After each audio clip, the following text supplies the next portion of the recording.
ഇത് മതി കേട്ടോ നമ്മുടെ മുഖം തിളക്കമുള്ളതാക്കാൻ വേണ്ടിയിട്ട്. അപ്പോൾ എല്ലാവർക്കും അറിയാവുന്നതുപോലെ കറ്റാർ വാഴ ഭയങ്കര യൂസ്ഫുള്ളാണ് നമ്മുടെ സ്കിന്നിനും ഹെയറിനും എല്ലാം. അപ്പോൾ ഇന്ന് ഞാൻ എടുക്കുന്നത് നമ്മുടെ സ്കിന്നിന് വേണ്ടിയിട്ടാണ് കേട്ടോ. സ്കിന്നിൽ തേക്കുന്നതിന് മുന്നേ തന്നെ നമ്മൾ ശ്രദ്ധിക്കേണ്ട ചില കാര്യങ്ങളുണ്ട്. ഇത് കട്ട് ചെയ്തെടുത്ത് ഉടനെ തന്നെ നമ്മൾ ഡയറക്റ്റ് അപ്ലൈ ചെയ്യരുത്. കുറച്ച് നേരം നമ്മൾ വെള്ളത്തിലിട്ട് വെച്ചിരിക്കണം. ഒരു അരമണിക്കൂറോളം വെള്ളത്തിൽ കിടക്കണം കേട്ടോ. അരമണിക്കൂർ കൂടുതൽ അത്രയും നല്ലതാണ്. ഇതിൽ ചെറിയൊരു മഞ്ഞക്കറയുണ്ട് കേട്ടോ. അത് നമ്മൾ സ്കിന്നിൽ പറ്റിക്കഴിഞ്ഞാൽ ഭയങ്കരമായിട്ട് ചൊറിഞ്ഞ് റാഷസ് ഒക്കെ വരാനായിട്ട് കാരണമാവും. അപ്പോൾ നമ്മൾ കുറച്ച് നേരം വെള്ളത്തിലിട്ട് വെച്ചതിന് ശേഷം കട്ട് ചെയ്തിട്ട് ഉപയോഗിക്കാം കേട്ടോ. അപ്പോൾ ഈ കട്ട് ചെയ്തെടുത്തിട്ടുണ്ട്.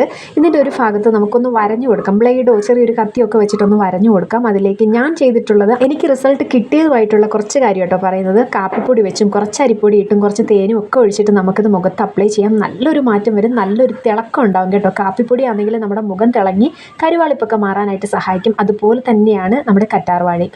പിന്നെ അരിപ്പൊടി ഇട്ട് ചെയ്ത് നോക്കിയിട്ടുണ്ട്, അടിപൊളി റിസൾട്ടാണ് കേട്ടോ. അപ്പോൾ നിങ്ങൾ ഇതുപോലെ ഒന്ന് ട്രൈ ചെയ്ത് നോക്കുക, അഭിപ്രായം പറയണേ. ഇഷ്ടപ്പെട്ട ലൈക്ക് ചെയ്യണേ. ടാറ്റാ.